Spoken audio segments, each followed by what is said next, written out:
estas aulas do Projeto Alavanca são todas destinadas aos trabalhadores, para complementar os seus estudos e ampliar os seus conhecimentos. Como já estudamos na aula sobre o burrismo e o estado idiotizador, as dificuldades que existem para impedir que o trabalhador estude é consequência da ação dos poderosos em muitos séculos da história da nossa humanidade, desde os regimes de escravidão até os dias de hoje. Compete a nós interrompermos esse processo. Compete a nós lutarmos pelo conhecimento. Essa luta é nossa obrigação. Solicito a todos que queiram ajudar a vencermos esta luta pelo conhecimento para formarmos muitos grupos de estudo Brasil afora. Cada um forma um pequeno grupo de 5 ou mais pessoas para as quais enviarão sempre as novas aulas que surgirem.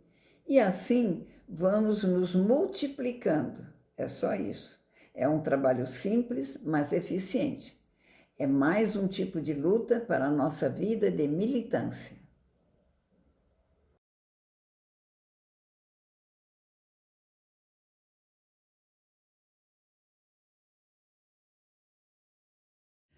Olá, pessoal, estamos de volta para mais um encontro.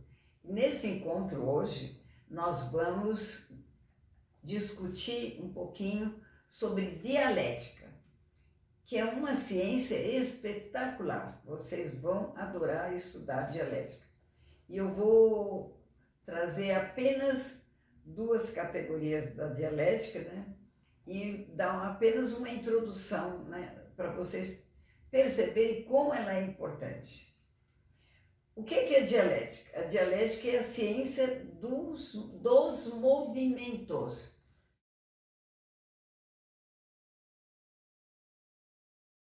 De todos os movimentos, né? Ela é muito importante, mas ela não é estudada em nenhuma escola. Por quê? Porque ela é revolucionária.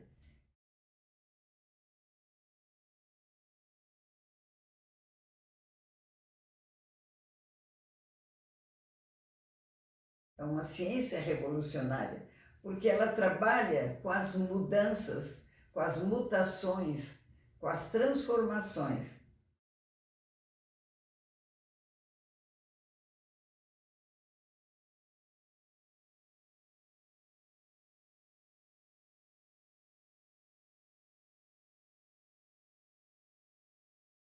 Ela não é oferecida aos estudantes por ser uma ciência que estuda os movimentos. E todo movimento é estudado pela dialética, de cima para baixo, de baixo para cima, de um lado para o outro lado, do outro lado para cá, né? Ela também se aplica de dentro para fora, de fora para dentro, de cima para baixo, enfim, um movimento em espiral também é estudado, bem estudado pela dialética. E ela também se aplica aos movimentos sociais, né? Como é que a humanidade dá saltos, a natureza dá saltos, e a humanidade, na sua luta para conquistar isso e aquilo, ela acaba dando saltos também. E é por isso que a burguesia tem medo que o povo estude dialética, que domine a dialética, que domine essa ciência, que fique sabido e se utilize dos ensinamentos da dialética para mudar o mundo.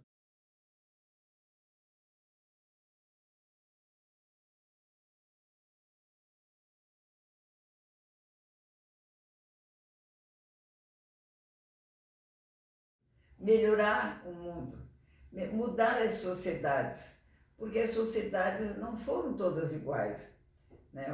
Os seres humanos já viveram na escravidão, primeiro nas comunidades primitivas, depois passaram para a escravidão, depois passaram para o feudalismo, depois passaram para o capitalismo, e alguns países hoje estão mudando para o socialismo também. Já passaram para o socialismo, já voltaram, já foi uma contra-revolução, como aconteceu na Rússia, né? Mas está tudo em movimento, está tudo em movimento, e é isso que nós vamos estudar. E quem começou a estudar, quem foi o cara cujo nome a gente se lembra? Foi um grego também, né? O grego, o nome dele era Heráclito. Heráclito de Éfeso. Éfeso é a cidade onde ele nasceu. E ele diz uma frase que é conhecida no mundo inteiro. Ele diz: nunca nos banhamos no mesmo rio. Ele acha que tanto o rio muda, como nós também mudamos. Então, quando a gente entra no rio para tomar um banho, quando a gente voltar a segunda vez, o rio já é outro, mudou, teve mudanças, às vezes até de trajeto, né? Não tanto assim. E nós também já deixamos de ser criança para ser rapazote, gurizote e adultos também. Então, o Heráclito é de 540 a 470 a.C. Foi um filósofo da Ásia Menor e foi considerado o precursor da dialética. Ele nasceu em Éfeso, antiga colônia grega, na Ásia Menor, onde hoje fica a Turquia. Heráclito considerava que a natureza estava em constante devir. Essa palavra devir significa transformação. Para ele, tudo está em constante movimento. O mundo passa por criações, por destruições perpétuas, porém tudo flui e tudo muda. E Heráclito diz: ninguém se banha duas vezes no mesmo rio, porque tanto a água quanto o homem mudam incessantemente. Não a água só, mas a água canalizada naquele rio, né? E conforme Heráclito, né, essas mudanças não se fazem ao acaso, e o Heráclito diz: é uma incessante luta de contrários que guia o fluxo das coisas. É importante a gente saber o que são contrários e como eles lutam entre si e como eles interagem um outro, né? Algumas frases do Heráclito: se não sabe escutar, não sabe falar. Olha, é uma frase muito sábia. Se você não escuta, você não aprende também a falar. Ou fala errado, ou fala mal. Outra frase dele também muito importante: nada existe de permanente no mundo a não ser a mudança. E eu vou colocar na tela para vocês verem a carinha do Heráclito. Ele é bem simpático, né? E com essas frases dele, essas frases fundamentais assim, sobre a questão da origem da dialética é com ele. Ele é considerado o precursor da dialética. Mas eu vou ficar dentro de duas categorias da dialética que já por si são maravilhosas, pelo que elas querem dizer, né, apontar. É aparência e essência. São dois contrários. Aparência é uma coisa, como as coisas aparecem para nós. E a essência, o que é que ela é de verdade. O que é que ela engana a gente, o que é que ela mente para a gente, e como que ela é de verdade. Então, o importante é conhecer a verdade, a essência das coisas. Aí a gente tem a ciência, quando a gente vai conhecer a essência das coisas. Quando a gente fica na aparência, a gente pode cometer erros, né? A aparência é falsa, ela nos leva ao erro. Aí precisamos estar muito alertas para não nos deixar levar pela aparência das coisas. E a essência é a verdade, o que realmente existe. Exemplo, eu vou dar um exemplo para vocês. Um movimento de rotação e de translação da Terra. A Terra se movimenta. E tem um terceiro movimento ainda, junto com o Sol, na sua galáxia, junto com a Via Láctea. Porque a Via Láctea, onde tem o sistema solar e onde está o Sol e a Terra e onde estamos nós, essa galáxia também se movimenta. Então, nós temos um movimento de rotação da Terra, que é a Terra girando em volta dela mesma, ela girando em volta do Sol, é um movimento de translação, e esse movimento também dentro da galáxia, que é o terceiro movimento, né? A translação em volta do Sol ela dura um ano, são 365 dias, a uma velocidade de 29,78 quilômetros por segundo. Vocês já pensaram? A gente estamos aqui conversando, fazendo um debate sobre a dialética, sobre a essência e aparência. E eu estou dizendo para vocês, qual é a aparência? Que nós estamos parados. Qual é a essência? Nós estamos viajando a 30 quilômetros por segundo. Olha que velocidade alta, espantosa. Na realidade, não é 30 quilômetros, são 29,78 quilômetros por segundo. Mas é uma velocidade espantosa. É uma velocidade 1000 vezes maior do que a velocidade de um avião normal, que viaja 1000 metros, 1 quilômetro por segundo. Entendeu? Agora, a rotação da Terra, ela é de 24 horas. Aí vem os dias e a noite, quando a Terra gira em volta de si mesma, né? E a velocidade desse movimento, qual é? É de cerca de 166 km por hora ou 465 metros por segundo. Então, enquanto nós estamos conversando de um segundo, a Terra e nós viajamos junto, 465 metros, quase meio quilômetro.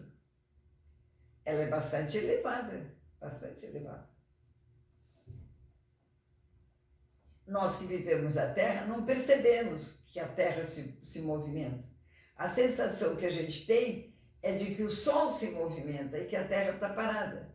Por isso que os primeiros astrônomos que estudaram a geologia, a astronomia, eles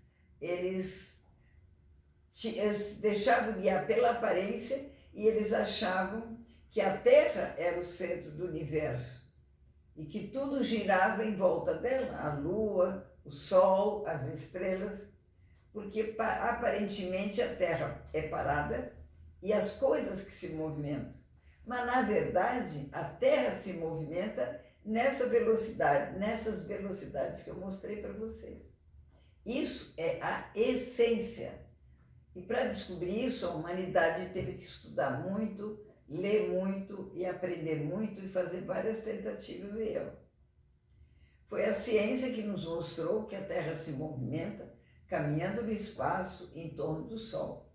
A translação da Terra é o movimento que ela dá em volta do Sol. E o Sol está onde? Está a 150 milhões de quilômetros da Terra. É tudo muito grande. E a translação é o movimento que a Terra realiza em torno do Sol ao longo de aproximadamente 365 dias.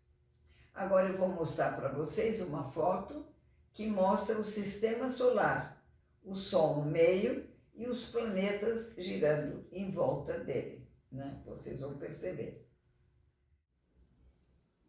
Agora vamos estudar esses movimentos num vídeo, porque a foto não tem movimentos. E antigamente a ciência não estava desenvolvida. Os homens eram ignorantes e confundiam a aparência, a Terra imóvel, parada, com a essência, a Terra em movimento. Naquele tempo, a humanidade pensava que a Terra era o centro do universo. Nós chamamos de modelo geocêntrico. Mas através do conhecimento que o homem desenvolveu com a ciência, a humanidade construiu outro modelo, ou seja, o Sol como centro do universo, que chamamos de modelo heliocêntrico. Porém, esse modelo também ficou velho e incorreto, porque a ciência mostrou que o Sol nunca foi o centro do universo. E o que vamos observar são dois movimentos diferentes.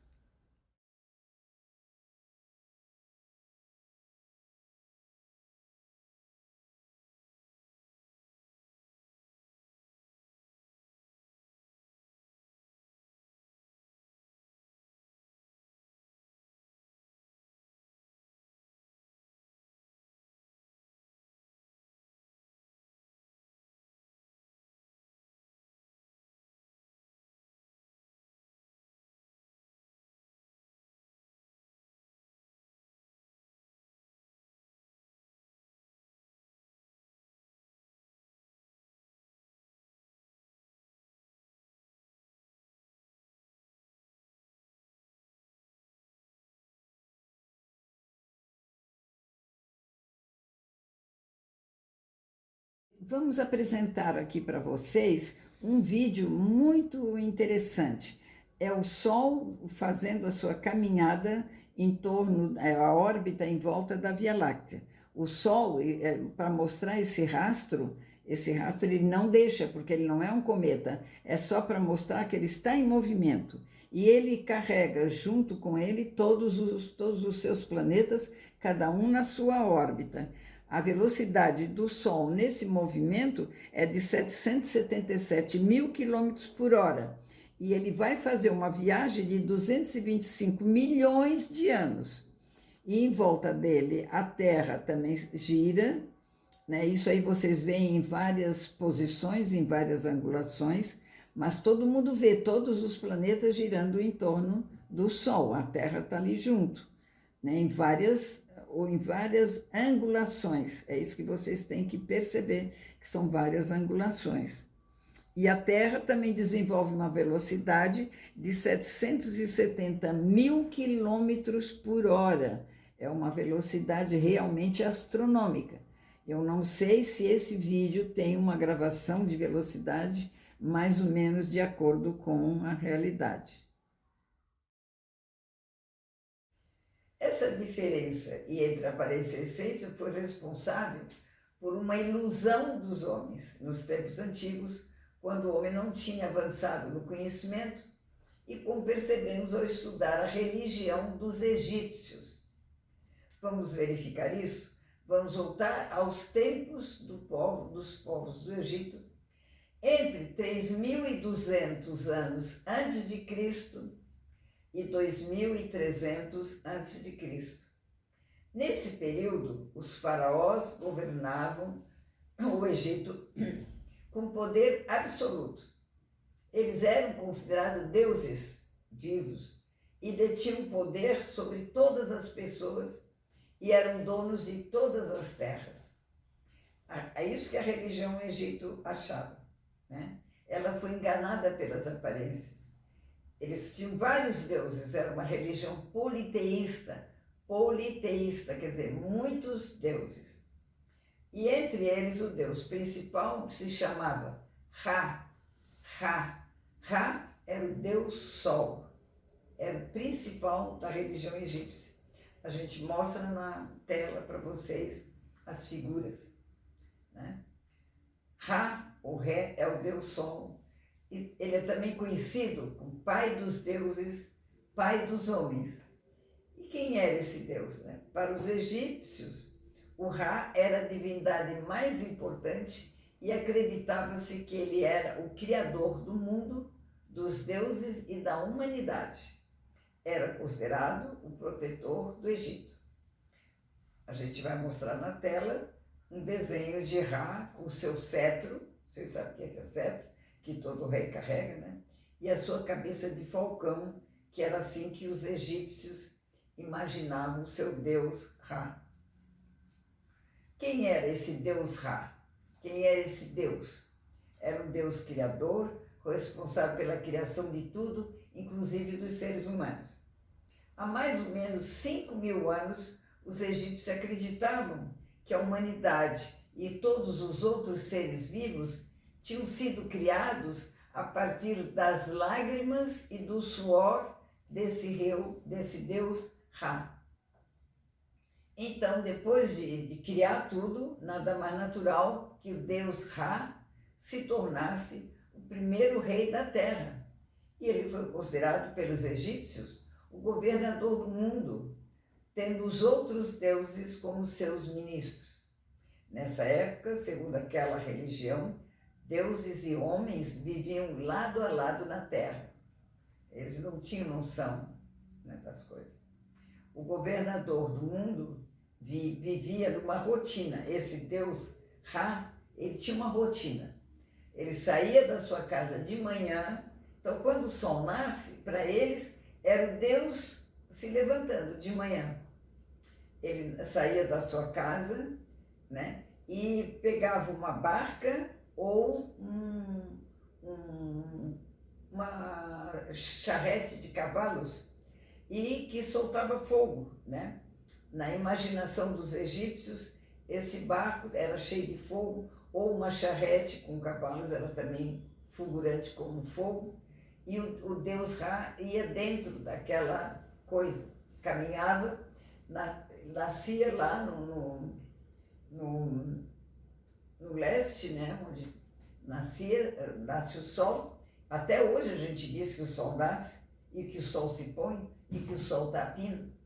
A gente, sem querer, reproduz essa crença de que o sol é que se movimenta. Mas o sol não se movimenta em torno da Terra. Quem se movimenta em torno do sol é a Terra. Tá? Mas antigamente os egípcios não sabiam, e para eles o sol era um deus que rompia a escuridão, clareava tudo e fornecia calor, aquecia as pessoas. Então, para os egípcios, todos os dias o deus Ra nascia no Oriente, navegava em seu barco por 12 horas e depois, à noite, ele tomava o barco noturno com o qual mergulhava no mundo das trevas. No dia seguinte, tudo se repetia. Essa era a religião dos egípcios. Outro exemplo de diferença entre aparência e essência, vocês viram como a religião dos egípcios, ela foi fundamentada numa coisa que não era verdadeira. Que o Deus seria o Sol, e hoje nós sabemos que o Sol não é um Deus. Ele é um astro,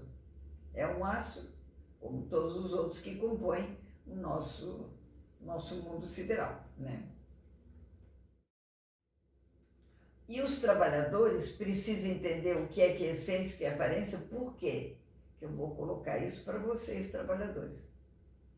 A diferença entre elas é que no sistema capitalista, o sistema político no qual nós vivemos, o trabalhador vê o emprego que ele consegue numa fábrica, quando ele vai fabricar mercadorias, como se fosse uma bondade do patrão. O patrão que me deu emprego. Então ele fica devendo todo o favor do mundo para o patrão, porque o patrão deu emprego para ele. Isso é aparência.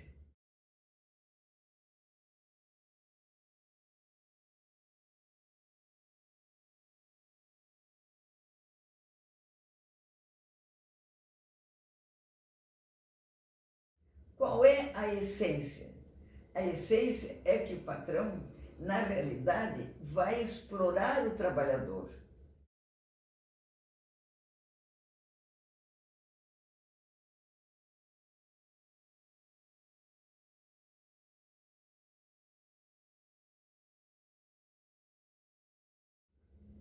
Porque o patrão não existe sem o trabalhador. É outra questão dialética, dois contrários, numa unidade só, patrão e empregado. Eles formam a base do sistema capitalista. Mas o patrão não vive sem o trabalhador, que ele precisa do trabalhador para o trabalhador fabricar as mercadorias que vão ser vendidas no mercado.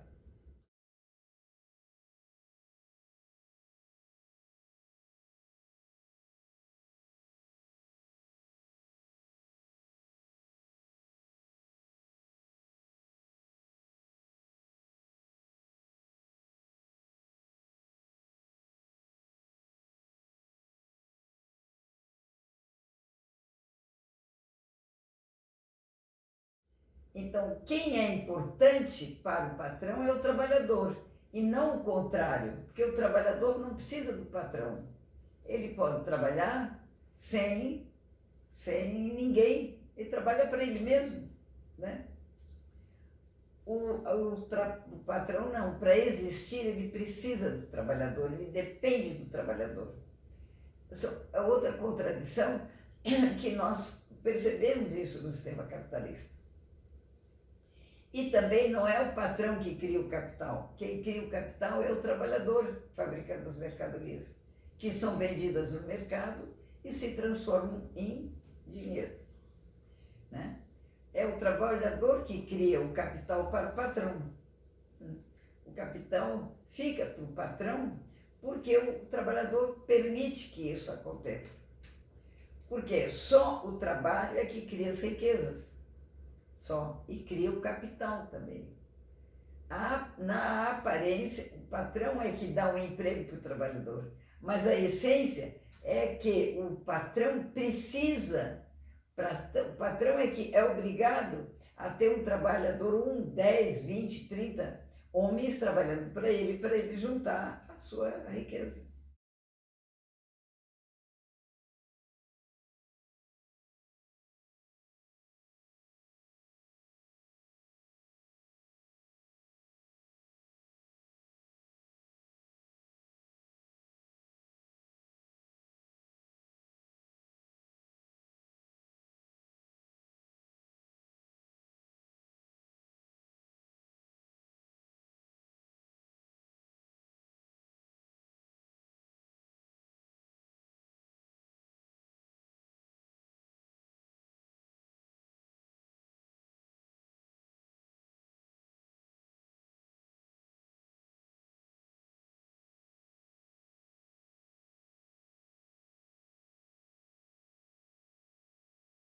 Essa é a verdadeira essência.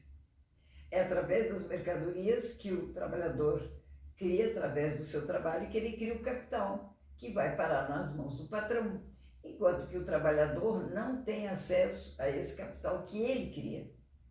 O trabalhador não tem acesso ao capital que ele mesmo cria. Quando o trabalhador entende essa diferença, ele percebe o que é a exploração e como a exploração acontece.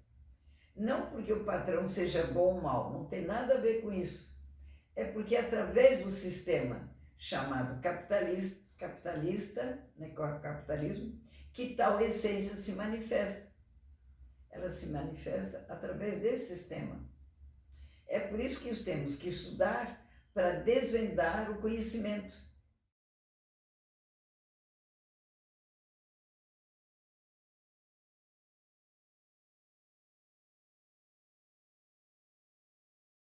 Assim como o sistema escravagista se transformou no sistema feudal e o sistema feudal se transformou no sistema capitalista.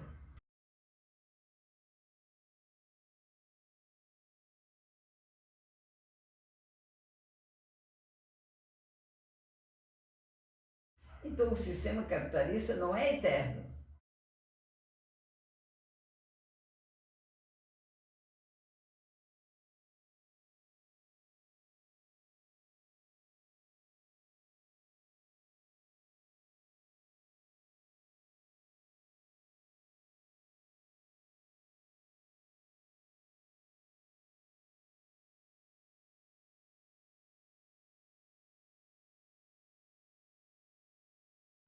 Não, ele vai ter um fim.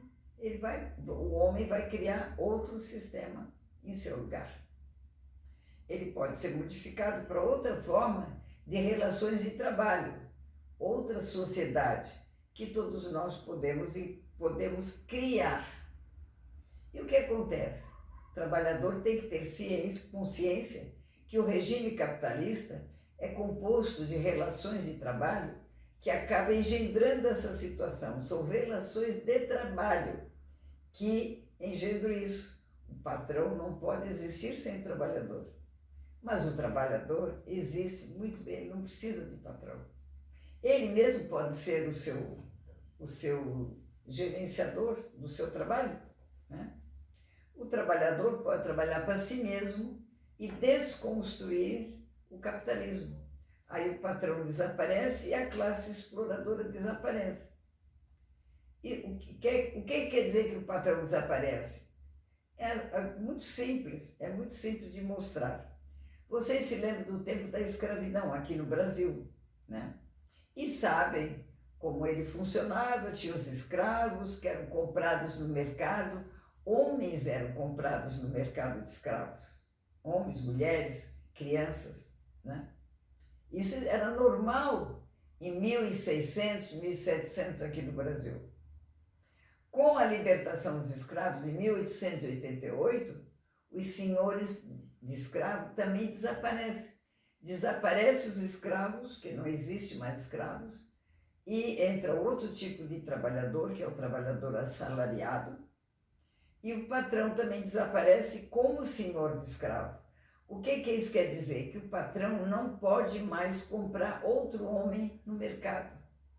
Ele não pode, mas ele não pode, mas ele é proibido por outras leis, por outro sistema de trabalho. Então, assim como esses sistemas antigos se transformaram, transformaram completamente toda a sociedade. Um dia também nós poderemos mudar esse sistema capitalista e construir outro sistema em seu lugar.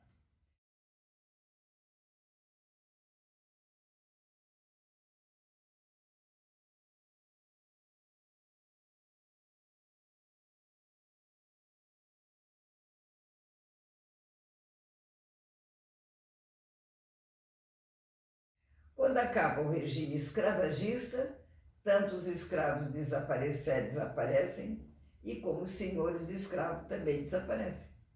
De igual modo, todas as leis apropriadas ao regime escravagista também desaparecem, as leis também. As antigas relações de trabalho também desaparecem. E o novo regime capitalista que foi criado pela sociedade humana, novas relações de trabalho são criadas, novas classes aparecem e mudam muitas coisas. Isso aconteceu, todo mundo sabe, foi na Revolução de 1789 na França.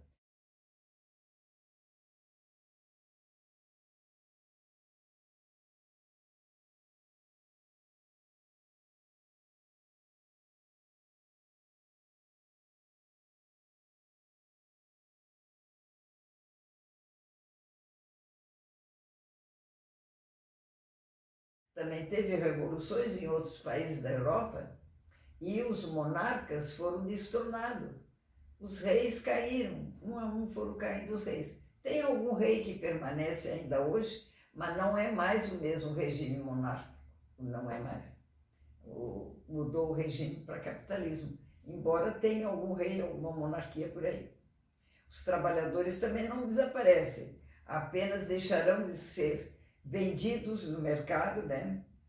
E vai haver uma outra sociedade, como é o capitalismo, e os trabalhadores vão criar riqueza social, né? Mas essa riqueza social, ela pode ser propriedade privada ou ela pode ser transformada em propriedade social, propriedade coletiva, será distribuída entre todos, coletivamente. Isso pode acontecer. Dessa forma, os trabalhadores estarão resolvendo a principal contradição do capitalismo, que é a grande tarefa histórica dos trabalhadores e que eu vou explicar. E eu quero chamar a atenção porque eu já me referi que o trabalhador tem uma importância fundamental na sociedade porque ele é o criador das riquezas, de todas as riquezas. A importância dele é fundamental por isso. E a outra tarefa histórica que os trabalhadores têm, que é de mudar as sociedades de acordo com o que a gente imagina ser o melhor mundo para a gente viver.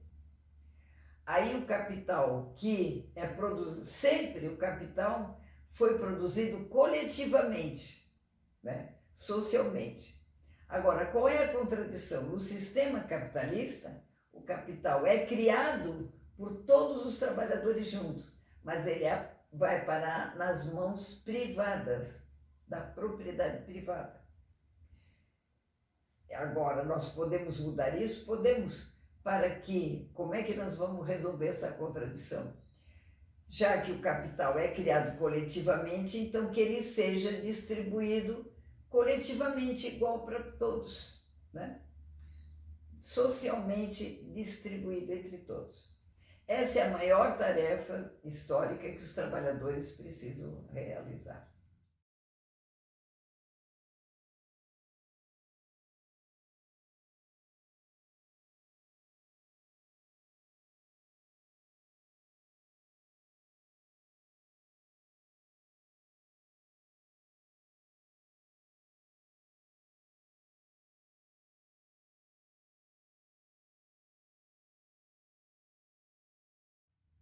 E assim eu me despeço de vocês com mais este papo, onde a gente estudou dialética e as contradições que existem dentro da dialética, que a dialética estuda, e como existe a luta dos contrários, Quais são os contrários? Eu mostrei. O dia e a noite são contrários, patrão e empregado são contrários, e como a gente resolve. Como essa contradição. Por exemplo, a ignorância em que o homem estava, quando não, que achava que a Terra era plana e era o centro do mundo, e que o Sol girava em torno dela, porque é isso que a gente vê. Da mesma forma, os trabalhadores têm que ver o mundo, a nossa sociedade, como ela é. Uma sociedade em que milhares de trabalhadores criam as riquezas e o capital. Mas essa riqueza não para na mão de quem cria, que é o trabalhador. Vai parar na mão de outro que nem participa da tarefa de produção.